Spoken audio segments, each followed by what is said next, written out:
Au nom du Père, du Fils, Saint-Esprit, un seul Dieu, Amen, que sa bénédiction repose sur nous tous, Amen. Alors aujourd'hui, on va commencer le 6e chapitre de l'Apocalypse. On va prendre du verset 1 au verset 11. Chapitre 6, verset 1 à verset 11. Je regardais quand l'agneau ouvrit un des 7 sceaux, et j'entendis l'un des 4 êtres vivants qui disait comme d'une voix de tonnerre, viens. Je regardai, et voici, parut un cheval blanc. Celui qui le montait avait un arc. Une couronne lui fut donnée, et il partit en vainqueur et pour vaincre. Quand il ouvrit le second sceau, j'entendis le second être vivant qui disait, viens. Et il sortit un autre cheval roux, celui que le montait reçut le pouvoir d'enlever la paix de la terre, afin que les hommes s'égorgissent les uns les autres, et une grande épée lui fut donnée. Quand il ouvrit le troisième sceau, j'entendis le troisième être vivant qui disait, viens. Je regardai, et voici parut un cheval noir. Celui qui le montait tenait une balance dans sa main. Et j'entendis au milieu des 4 êtres vivants une voix qui disait, une mesure de blé pour un denier et 3 mesures d'orge pour un denier, mais ne fait point de mal à l'huile et au vin. Quand il ouvrit le 4e sceau, j'entendis la voix du 4e être vivant qui disait, viens. Je regardai, et voici parut un cheval d'une couleur pâle. Celui qui le montait se nommait la mort, et le séjour des morts l'accompagnait. Le pouvoir leur fut donné sur le quart de la terre, pour faire périr les hommes par l'épée, par la famine, par la mortalité, et par les bêtes sauvages de la terre. Quand il ouvrit le 5e sceau, je vis sous l'autel des âmes de ceux qui avaient été immolés à cause de la parole de Dieu et à cause du témoignage qu'ils avaient rendu. Ils crièrent d'une voix forte en disant, jusqu'à quand, Maître saint et véritable, tardes-tu à juger et à tirer vengeance de notre sang sur les habitants de la terre? Une robe blanche fut donnée à chacun d'eux, et il leur fut dit de se tenir en repos quelque temps encore, jusqu'à ce que fût complet le nombre de leurs compagnons de service et de leurs frères qui devaient être mis à mort comme eux. Gloire au Seigneur, notre Dieu, éternellement. Amen. Alors, ce chapitre-là commence avec l'ouverture des 6 premiers sceaux. Je vous donne une petite introduction générale à propos de ces sceaux-là. Les sceaux symbolisent quelque chose de caché aux humains, un mystère. Et leur rupture signifie que Dieu a voulu nous révéler ce qui nous était caché. Tous les sceaux évoquent des événements qui se dérouleront sur terre depuis l'ascension du Christ au ciel jusqu'à son retour. Et les 4 premiers sceaux leur sont spécifiques. Quant aux 3 autres, parce qu'ils sont tous 7, quant aux 3 autres, ils représentent des scènes de choses célestes que Dieu nous enseigne également. Donc, les 4 premiers, eh bien, c'est des choses qui vont arriver sur terre entre l'ascension de Christ jusqu'à son retour. Et les 3 autres représentent des scènes des choses célestes que Dieu veut nous enseigner. Alors, premier verset, je regardais quand l'agneau, c'est le Christ, je regardais quand l'agneau ouvrit un des 7 sceaux. Cela signifie que seul le Christ a le droit de révéler ce qu'il veut révéler à sa création. Ce qu'on a dit qu'il était le seul digne d'ouvrir ou de révéler ce qui était caché à un moment aux êtres humains. Et l'expression ouvrir un sceau indique également qu'il nous révèle un piège ou un problème qui pourrait empêcher l'homme d'atteindre Dieu. Il nous met en garde à propos des choses cachées. J'entendis l'un des quatre êtres vivants. Vous vous rappelez les quatre êtres vivants dont on a parlé précédemment? C'était celui qui avait le visage d'un taureau, d'un homme, d'un aigle et d'un taureau, d'un aigle, d'un homme. Le quatrième, le quatrième, c'était quoi? Qui peut me le dire? Un homme, un aigle, un taureau. Je ne me rappelle plus de C'était l'autre. pas un lion? Un lion, oui, pardon. Je cherchais le lion. D'accord? Ouais. Parfait. Le lion, c'est Saint Marc. D'accord? Le symbole de l'évangile de Saint Marc. D'accord. Alors, j'ai entendu un, c'est la première des créatures angéliques dans les quatre êtres vivants, appela Jean d'une voix forte comme le bruit de tonnerre. Et une voix qui était conforme à son apparence parce qu'il était le lion. Exactement, c'était le lion, le premier animal. Et cette voix forte était un avertissement de l'importance de ce que Jean allait voir. Alors, c'est pour cela que c'est écrit, j'ai entendu l'un des quatre êtres vivants qui disait comme d'une voix de tonnerre, viens. Donc, il y aura un avertissement à propos de quelque chose qui sera révélé. C'est quoi? Alors, quand il est venu, Saint Jean, pour regarder ce qu'il y a dans ce seau-là, eh bien, il a vu un cheval blanc. Le cheval blanc évoque bien sûr la victoire, car les chefs romains avaient l'habitude de monter des chevaux blancs décorés lorsqu'ils revenaient victorieux d'une guerre. Alors, ici, le cheval, d'après les exagèses des pères de l'Église, ici, le cheval représente l'Église avec ses apôtres et ses saints purs. Ce cheval blanc, portant son Christ qui est assis dessus. La victoire lui est garantie. La victoire est garantie à l'Église en lui et par lui, par ce cavalier-là, par le Christ. L'Église a la victoire garantie en Christ et par le Christ. Et celui qui est assis, c'est le Christ, bien sûr, lui-même, le secret de la force de la victoire de l'Église. Donc, le cheval blanc, c'est l'Église, et l'Église, ce ne sont pas des bâtiments, l'Église, c'est-à-dire, d'accord, les saints et tous les fidèles et les apôtres.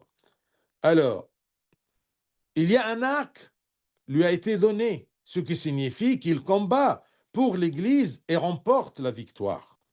Comme c'est écrit dans l'Exode chapitre 14, verset 14, l'Éternel combattra pour vous et vous gardez le silence. C'est-à-dire que toute la guerre sur les épaules et dans la responsabilité du Christ en vain, en lui et par lui. Celui qui le montait avait un arc, c'est lui qui nous défend, c'est lui qui nous protège. Et une couronne lui fit donner, car il en est le seul roi et le maître de toutes ces affaires de l'Église.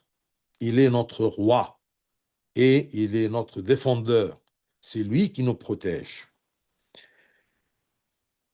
Ensuite, faites attention à cette partie du verset. Et il est parti en vainqueur et pour vaincre. Vainqueur pour vaincre. Cela signifie que la victoire est une qualité intrinsèque de la nature, d'accord, de ce chevalier-là. Il est une qualité, la victoire est une qualité intrinsèque, d'accord, en arabe on l'appelle zatiya, d'accord, en lui et non un ajout. Ce n'est pas quelque chose qu'il acquit qu'il acquise. Non, c'est de sa nature, de son essence. D'accord? La victoire. Il partit en vainqueur et pour vaincre. Il ne peut pas ne pas vaincre. C'est cette façon-là d'expliquer. Donc, cela signifie également qu'il n'est pas comme les autres, qui peuvent parfois triompher, être vaincus à d'autres moments. Non, il est toujours vainqueur. Regardez notre roi, couronné au-dessus de l'Église, qui protège l'Église, il est parti en vainqueur et pour vaincre. Il est toujours vainqueur parce que ça, c'est de sa nature. Puisque les sceaux qui suivaient ce sceau portaient divers types de souffrances, on va voir, et de lutte contre le mal et les calamités qui étaient sur le point de venir, Dieu voulait rassurer ses enfants aimants qui tenaient ferme à leur foi. Il voulait bien les rassurer. Ainsi, la rupture de premier sceau est venue comme un encouragement.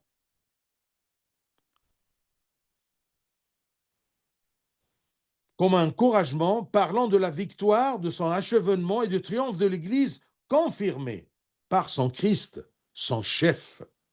Et ce discours s'adresse à nous tous, à chacun de nous. N'ayez pas peur de tout ce qu'il passera, de tous les pièges que le mal et le prince du mal peut nous mettre sur notre chemin. N'ayez jamais peur parce que le chef de l'Église, il est parti en vainqueur et pour vaincre. Si les guerres ou les souffrances de l'Église s'intensifient, nous ne devons pas faiblir, être ébranlés, ni perdre confiance en Christ, parce qu'il est parti en vainqueur et pour vaincre. Il nous suffit de nous souvenir de ces paroles, vainqueur et pour vaincre, et l'espoir et la confiance reviendront en nous. Notez bene que certains pourraient se demander comment l'agneau qui ouvre le livre est le Christ et comment celui qui est assis sur le trône est le Christ. Nous revenons ici à l'affirmation selon laquelle toutes ces scènes, n'oublions pas que ce sont des scènes spirituelles, célestes et symboliques. La preuve en est que le Seigneur Jésus se révèle dans le livre de l'Apocalypse sous plusieurs formes et avec plusieurs descriptions et apparences. Donc, ne prenez pas les choses à la lettre, ce sont des scènes spirituelles, célestes et symboliques, non pas matérielles. N'oublions pas ça, notez bien. Ensuite, du verset 3 à 4, c'est le deuxième sceau. Quand il ouvrit, toujours l'agneau, quand il ouvrit le second sceau, j'entendis le second être vivant qui disait « Viens ». Deuxième ange, qui était le taureau, un veau, comme c'est écrit dans le chapitre 4, que le deuxième ange est le veau, eh bien, a appelé de la même manière que le premier, invitant Saint Jean à regarder et à réfléchir, à voir et comprendre. Verset 4, « Et il sortait un autre cheval roux. Celui qui le montait reçut le pouvoir d'enlever la paix de la terre, afin que les hommes s'égorgeassent. Pas si simple, ce n'est pas facile. S'égorgeassent les uns les autres, et une grande épée lui fut donnée. » Ici, la couleur, c'est écrit en traduction française roux, mais dans les autres originaux, c'est écrit rouge. C'est un cheval rouge, mais c'est traduit en français et en anglais en roux. Donc, sa couleur est rouge, synonyme de sang.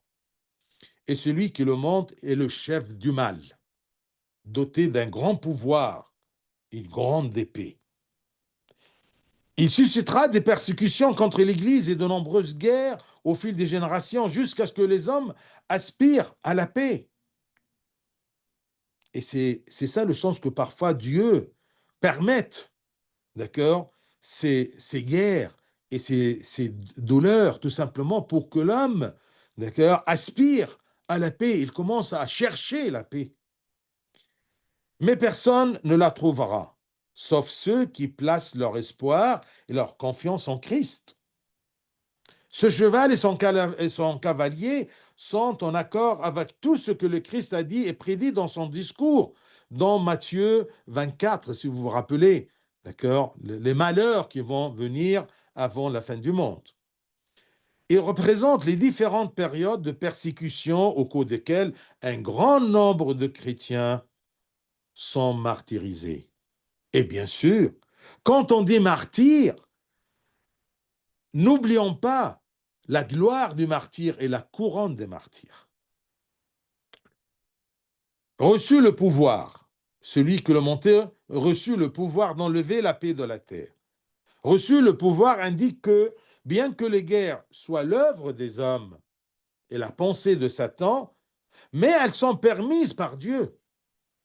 Et peut-être les a-t-il conçues comme une forme, comme je vous ai dit, de discipline, de repentance et de retour, que ça va pousser les gens à chercher la paix en Christ.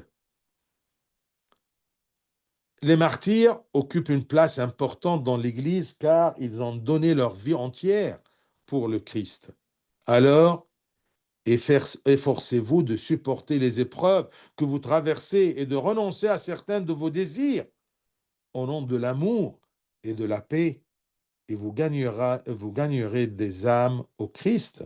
Soyez un bon exemple, un bon témoin que malgré tout ce qu'on peut subir, d'accord, eh bien, notre Christ est parti en vainqueur pour vaincre. On doit avoir cette certitude et cette force. Il a commencé par le premier saut avec le cheval blanc, avec le cavalier qui avait un arc et une couronne, tout simplement pour nous préparer à ce cheval rouge où il y aura beaucoup de sang, beaucoup de martyrs.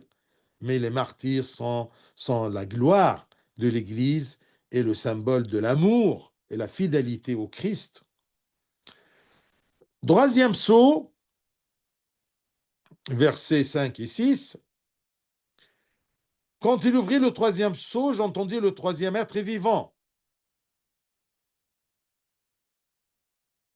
qui disait, viens. Je regardai, voici parut un cheval noir. Celui qui le montait tenait une balance dans sa main. Donc, cheval rouge, c'est le sang. Et ici, la scène de l'appel de Saint Jean se répète, et celui qui est appelé ici est le troisième être dont le visage est comme un visage humain, comme c'était écrit dans le chapitre 4, verset 7 de l'Apocalypse. Et le cheval noir indique la mort due aux famines qui arrivent dans le monde. Là où on trouve une balance à la main. Une balance symbolise la faim. La faim, on a besoin de manger. Au lieu d'utiliser la mesure symbolisant l'abondance du grain, il utilise la balance symbolisant la pénurie et la répartition de la nourriture au poids. Cela concorde avec ce qu'Ézéchiel a également prophétisé dans le chapitre 4 de la prophétie d'Ézéchiel, chapitre 4, verset 16, je cite, « Voici, je vais briser le bâton du pain à Jérusalem, et ils mangeront du pain au poids. » Verset 6, « Et j'entendis au milieu des quatre êtres vivants une voix qui disait, une mesure de blé pour un denier. » Ce sont des précisions et descriptions supplémentaires de l'image suivante de la faim et de la famine. Une mesure de blé désigne le prix d'une certaine quantité de blé. Mesure, ce qu'on dit mesure, c'était une unité grecque, soit la quantité minimale de pain qu'une personne peut manger en une journée. C'est ça la mesure, une mesure de blé. Et le denier représente le salaire d'une journée entière. Si vous vous rappelez, dans Matthieu 20, verset 9, ceux de la 11e heure vinrent et reçurent chacun un denier, c'est-à-dire c'est le salaire journalier d'un ouvrier, un denier. Donc, la petite portion minimale pour un homme de blé était à un denier, le salaire du tout d'une journée. Ce qui signifie que le salaire journalier d'une personne ne suffit pas à lui procurer du pain, parce que c'était comme un petit bout, une petite bouchée de pain, de blé. Une mesure de blé pour un denier et 3 mesures d'orge. Dans quelques traductions, vous allez voir que mesure, c'est un huitième. On l'appelle un huitième, c'est une mesure romaine, ou plutôt grecque. Et 3 mesures, c'est-à-dire 3 huitièmes, d'accord, de la mesure grecque. 3 huitièmes d'orge ou 3 mesures d'orge pour un denier aussi. L'orge, bien sûr, est la nourriture des pauvres et sert à faire du pain qui est pire que le pain de blé. Bien sûr, aujourd'hui, le pain complet d'accord d'orge, c'est un peu spécial. Mais dans le temps, eh bien, l'orge était, et le pain complet était le pain des pauvres. Donc, cela signifie que même le pain d'orge ne sera pas disponible, mais sera difficile à obtenir. 3 mesures d'orge pour un denier. Malgré les famines et les sécheresses qui s'annoncent sur le monde, et malgré la puissance de ce cavalier noir, il ne pourra priver l'Église de sa joie, ni de l'œuvre du Saint-Esprit qui sont symbolisées ici par l'huile et le vin, mais ne fait point de mal à l'huile et au vin. Le pain et la nourriture, oui, il y a des famines, mais ça n'empêchera jamais l'Église d'avoir sa joie, symbolisée par le vin, ni l'œuvre de l'Esprit Saint et sa grâce, qui est symbolisée par l'huile, mais ne fait point de mal à l'huile au vin. J'aimerais bien que vous reteniez à l'heure qu'il est parti en vainqueur et pour vaincre, et aussi cette partie de ce verset 6, ne fait point de mal à l'huile, la grâce de l'Esprit Saint, et au vin. Bien sûr, le sens spirituel de tout cela est qu'outre les famines réelles qui frappent le monde de temps à autre, il y a aussi la mort de la destruction, ce cheval noir, résultant de la soif de l'homme pour la parole de Dieu et de sa pauvreté en elle. La famine, ce n'est pas tout simplement le pain pour le corps et la chair, mais aussi ce cheval noir qui est la mort, qui est la soif de l'homme pour la parole de Dieu et sa pauvreté en elle. Mais Dieu réserve toujours ses miséricordes à ceux qui se réfugient en lui, par l'œuvre de son Saint-Esprit en eux et par leur satisfaction constante de sang très saint, symbolisé par le vin. Mais ne fait point de mal à l'huile et au vin, à ceux qui tiennent en Christ et vivent par le Christ. Avant que des temps difficiles ne surviennent, lorsque la parole de Dieu se fait rare, par exemple, lorsque vous êtes occupé par de nombreuses choses, attention, parfois vous êtes dans une famine de la parole de Dieu, eh bien, quand ce temps-là n'est pas encore arrivé, ou ne vous êtes pas très préoccupé, eh bien, vous êtes affligé par des maladies ou des persécutions, ou on va priver le monde de la parole de Dieu d'une ou d'une autre façon, eh bien, saisissez l'occasion maintenant et consacrez-vous à la lecture de la Sainte Bible. N'attends pas des persécutions pour être privé de la parole de Dieu, mais parfois tu te prives dans des périodes de ta vie. Quand tu es préoccupé, tu as des examens, tu as des voyages ou quelque chose comme ça. D'accord? C'est toi qui te prives toi-même. Mais quand c'est le temps de paix, profite et lis. Mange bien, rassasie-toi de la parole de Dieu. On ne sait pas demain qu'est-ce qu'il y aura. Donc, consacrez-vous à la lecture de la Sainte Bible, à la participation à des réunions spirituelles comme ces réunions pour connaître la parole de Dieu et à la jouissance des saints sacrements, le vin. Méfiez-vous D'accord? Aujourd'hui, si nous avons des bonnes occasions de faire ceci, demain, on ne sait pas. Et comme je vous ai dit, vous pouvez, hein, que Dieu vous garde, vous pouvez être affligé par des maladies ou des persécutions, d'accord? Ou, je ne sais pas, une prison, d'accord? On ne sait pas ce qui passera demain. Tant que nous sommes dans une paix où il y a la parole de Dieu, eh bien, profitez-en. Je dis toujours, quand tu tiens la Bible entre tes mains, c'est-à-dire que tu tiens la parole de Dieu, tu tiens le Christ lui-même, parce que le Christ n'est que la parole de Dieu incarnée. Ensuite, le quatrième sceau, versets 7 et 8. Quand il ouvra le quatrième sceau, j'entendis la voix du quatrième être vivant qui disait, viens. Le quatrième sceau, de la même façon, lorsque le quatrième sceau fut ouvert, le quatrième être vivant, qui est l'aigle, cria de la même manière que les précédents, viens et vois. Quant à ce que Saint Jean vit, c'était un cheval pâle. Ce cheval pâle, dans des traductions, d'accord, anciennes, eh bien, pâle, c'est un cheval vert. Il y a le roux, qu'on traduit roux, mais c'est rouge, d'accord, et pâle, c'est vert. Dans la traduction anglaise et d'autres, on l'appelle le cheval pâle, mais en référence à une hérésie.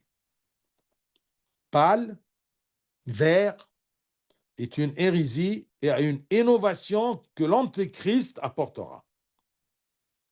C'est pour cela que dans l'art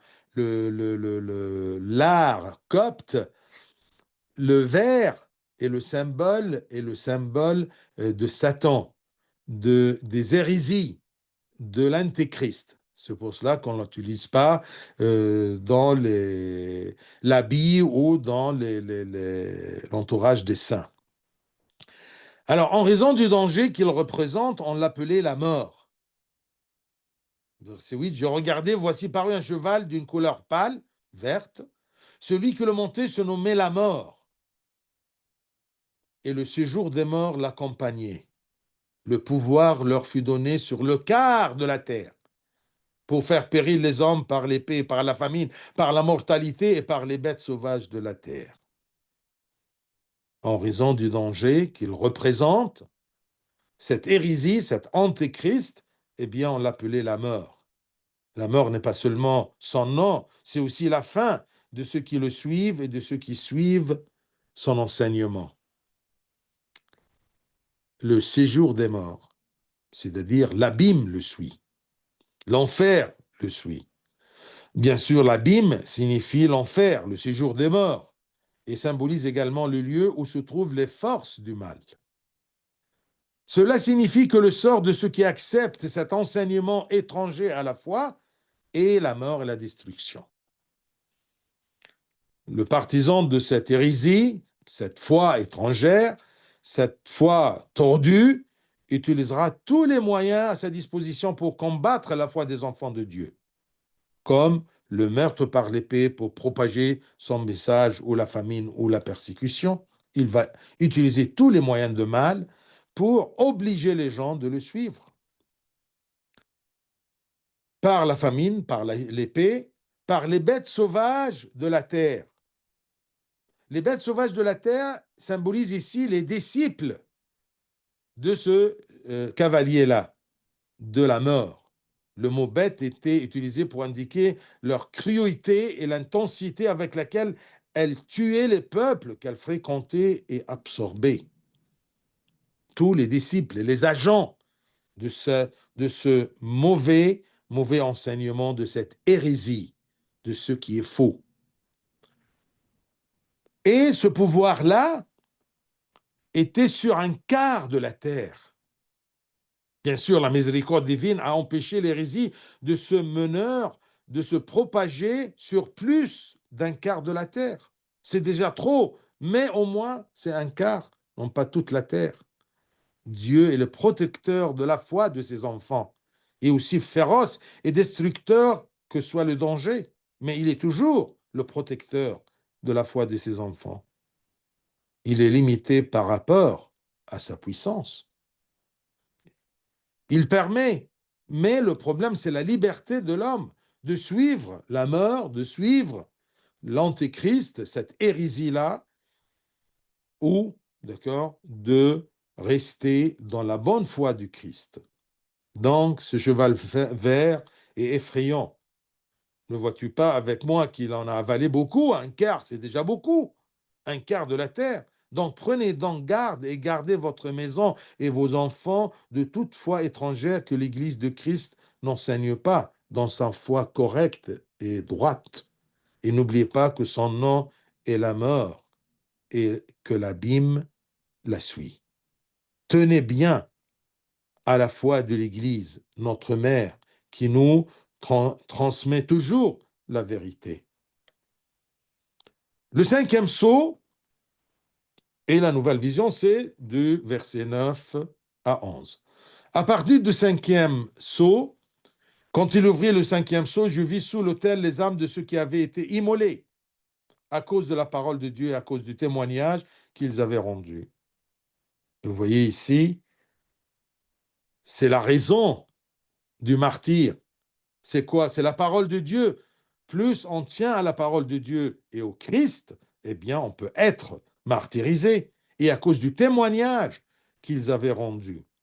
À partir du cinquième sceau, Saint Jean ne décrit pas des événements et des temps terrestres, mais plutôt des visions célestes aux connotations spirituelles, nouvelles, dalalet, spirituelles, en arabe dalalet, d'accord, spirituelles nouvelles. Ce sont des scènes célestes. Après que le deuxième, troisième et quatrième sceau ont dépeint une scène de douleur et d'amertume endurée par l'Église dans son combat, le Dieu miséricordieux nous transporte dans une scène qui apaise nos esprits, nous montrant clairement qu'il est le juste, qui n'oublie pas la souffrance de son Église, même s'il attend un peu. Les âmes de ceux qui ont été tués, c'est-à-dire tous ceux qui ont accepté la douleur et le martyr, quand on témoigne le Christ dans un monde où la mort, où les hérésies se propagent, eh bien c'est une douleur. Mais on est martyr euh, sans écoulement de sang. Et bien tous ceux qui ont accepté la douleur et le martyr pour la foi et la parole de vérité, ce sont les âmes de ceux qui ont été tués. Ils sont sous l'autel. Et pourquoi sous l'autel? Parce que l'autel est le lieu le plus saint de la vie de l'Église, où le croyant rencontre le Christ, sacrifice rédempteur et sauveur. C'est là où le Christ est intronisé. Dieu a donné aux martyrs un lieu tout aussi saint au ciel, où le Christ est présent constamment et continuellement. Son trône, l'autel. Autrement dit, ils sont les personnes les plus proches de lui en compensation de leur souffrance. Et bien, ils seront glorifiés, ces martyrs, jusqu'à que leurs âmes seront trop proches du Christ, sous l'autel. Quiconque sacrifie sa vie pour Dieu devient la personne la plus proche de lui et la plus heureuse de lui. Verset 10. Ces âmes, ils crièrent d'une voix forte en disant: Jusqu'à quand, Maître saint et véritable, tardes-tu à juger et à tirer vengeance de notre sang sur les habitants de la terre? Ils crièrent d'une voix forte. Et de ce verset 10, eh bien, nous pouvons comprendre ce qui suit. 1. Que les saints au ciel ont des sentiments. Donc, crier est une expression de sentiments. Ils auront des sentiments. Et aussi, ces saints au ciel, ils savent ce qui se passe sur terre et que le ciel est une extension de leur vie. Ils n'ont donc pas oublié ce qui leur est arrivé. C'est important, à travers ce verset, de comprendre un peu les saints aux cieux. Ils vivent comment? Eh bien, ils ont des sentiments et ils savent ce qui se passe sur terre. Et Dieu permet aux saints du ciel de lui parler et il leur répond également. Maître saint et véritable, tardes-tu à juger et à tirer vengeance de notre sang sur les habitants de la terre? Et il va répondre dans le verset 11. Donc, il y a un discours. C'est pourquoi notre croyance en l'intercession des saints est une expression de la foi biblique, car ils ne sont pas séparés de nous, mais plutôt leur mode de vie a changé, de sorte qu'ils ne sont plus occupés par rien d'autre que Dieu. Ils sont très proches de Dieu, au-dessous de l'autel, lui parlant et se souvenant de nous devant lui. C'est ça une preuve biblique, une référence biblique à propos de l'intercession. Ils savent ce qui se passe. Ils nous écoutent. Ils sont proches de Dieu et ils peuvent intercéder pour nous.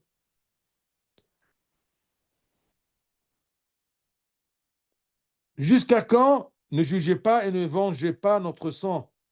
Bien sûr, ici, vous allez dire, mais il ne convient pas de dire que les âmes des saints portent avec elles au ciel le désir de vengeance. Non, il s'agit plutôt d'une communion avec la justice divine qui se rapproche de la prière, comme le disait le prophète David. Jusqu'à quand, Seigneur, m'oublieras-tu?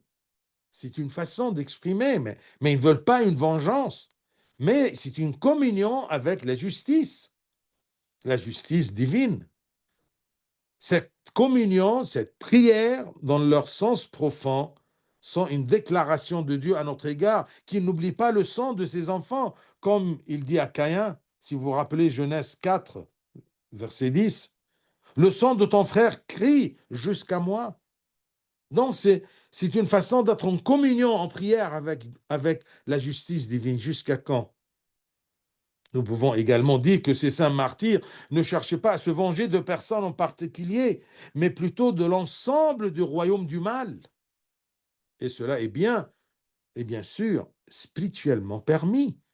On refuse le mal, pas les personnages eux-mêmes, mais le mal lui-même.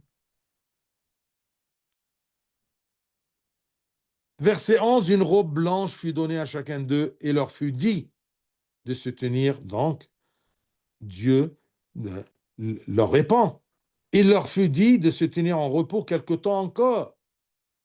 Dieu ne répondit pas d'abord à leur demande, mais les récompensa d'une grande récompense céleste, d'accord, une robe blanche. Il les revêtit d'abord de vêtements blancs, symbole de joie, de pureté, de sainteté. Puis il les réconforta par l'abondance de son amour. Il y aura toujours un court laps de temps, c'est-à-dire qu'ils attendront dans cet état de gloire et de confort sous l'autel, un court laps de temps comparé aux gloires de l'éternité. Il leur dit, d'ailleurs, se tenir en repos quelque temps encore, jusqu'à ce que les serviteurs complètent leurs compagnons de service. Voici la réponse de Dieu à leur question. Jusqu'à quand? Dieu leur enseigne que le temps de l'Église militante n'est pas encore accompli. Il y a toujours des saints qui vont arriver et des martyrs qui vont arriver. On doit les attendre. Il y a encore des persécutions qui atteignent le martyr. Mais quand le temps fixé viendra et que l'Église aura achevé son témoignage, la résurrection générale viendra et le jugement des méchants et la récompense des justes seront annoncés. Mais quelque temps encore, il leur fut dit de se tenir en repos, en gloire, quelque temps encore. Nous ne nous laissons pas ébranler par la douleur qui frappe l'Église ou qui frappe chacun de nous, car tel est son sort tant qu'elle demeurera témoin du Christ face au monde sur la terre. Au contraire, au lieu d'être ébranlé par la douleur qui frappe l'Église, au contraire, plaçons toute notre confiance et notre espérance dans le Christ et dans ses promesses, et sachant que dans son sage dessein, il y a un temps pour tout sous le ciel. Fortifions-nous dans la patience, ayant confiance en la juste récompense de Dieu, et que Dieu nous accorde la grâce d'achever en paix les jours de notre, j'aime bien dire, de notre pèlerinage sur la terre. C'est un temps de pèlerinage parce que nous ne sommes pas quittés de Dieu, mais au contraire, protégés par celui qui est vainqueur et est allé pour vaincre, et aussi ne fait point de mal à l'huile et au vin gardés pour les enfants de Dieu qui sont enracinés dans la bonne foi. Gloire à notre Seigneur éternellement. Amen.